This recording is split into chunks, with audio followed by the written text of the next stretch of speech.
Some of you may be wondering about the name of this video. It's a reference to Ernest Adams' comments that circulated the internet like wildfire yesterday and were sent to me for freaking times as relevant to my interests. You damn right it's relevant to my interests. Have you seen my boobs? I have Power Girl size boobs. Victoria's Secrets has bras that add 2 cup sizes, and they're still not as big as my boobs. My boobs are ridiculous. In case you're wondering who Ernest Adams is, he's the founder of the International Game Developers Association, or IGDA. The speed and vehemence with which the IGDA distanced themselves from Adams' comments shows just how nuclear they were. So I thought, instead of getting pissed off, this is a great opportunity to defend some video game characters I love who might be dismissed as big-boobed bimbos. Because I can't actually think of any game characters who fit that description. If this video does well enough, I'll do more character profiles like this in the coming weeks. First up, Isabella Valentine. Ivy is the first character many people think of when they hear the terms big-boobed bimbo or fighting fucktoy, but she's actually a woman in STEM. After the evil blade Soul Edge claimed the lives of her adoptive parents by driving them mad, Ivy taught herself alchemy and started making her own weapons. The weapon she uses in all of the Soul Calibur games, the Ivy Blade, is one she made herself, and when alchemy wasn't enough, she changed her major to sorcery. So basically, she's a chemist and a physicist, and all people seem to focus on is her biology. But yeah, what about that outfit? To really understand Ivy's outfit, you have to understand that the Soul Calibur games have a distinct visual language. Color schemes and armor types all indicate connections to various characters. Her claw-like left hand links her to Nightmare, and the purple and gold color scheme links her both to Cervantes and Voldo. Her link to Voldo is especially strong since both their lives are really not their own, thanks to their connections to various characters obsessed with the evil blade. The bondage gear literally symbolizes bondage, but while Voldo symbolizes allegiance, Ivy symbolizes deliverance. This isn't just my opinion.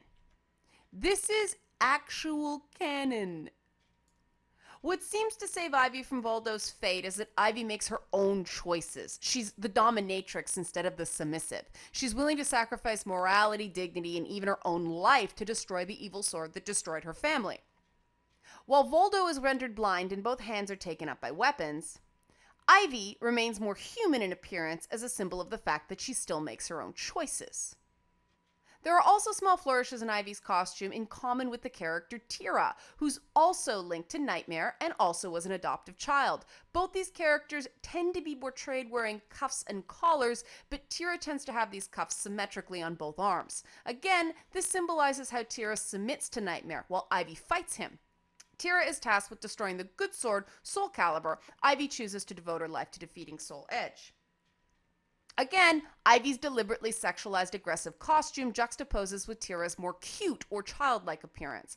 Tira is a girl, Ivy is a woman. Tira is torment, Ivy is deliverance. None of these visual metaphors would be possible if Soul Calibur was restricted to modest costumes. There would be no way to differentiate Ivy from the female characters who are totally free of Soul Edge's influence, like Sophitia, Cassandra, or Talum. These characters stand for truth and purity, whereas Ivy must drag herself out of a corrupted state. But to do so, she must cast off the traditional feminine virtues of modesty and passivity. She's an anti-hero, and the negative associations with her obviously sexualized appearance play into that.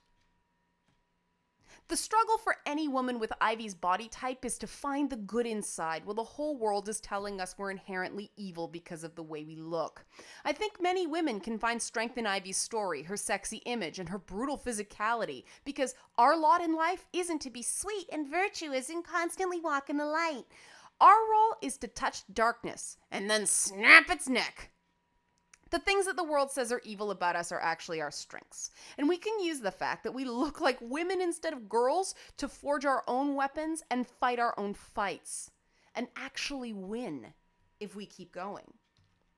So thank you, Soul Calibur, for giving us Big Boob Bimbos, a heroine of our own, to remind us that we are smart, we are brave, and we are tough. Whatever the world says about us, no matter how often the so-called good guys reject us, the existence of Ivy Valentine tells us that at least some game developers believe there's good inside the heart of bad girls. We were just dealt a very different hand in life.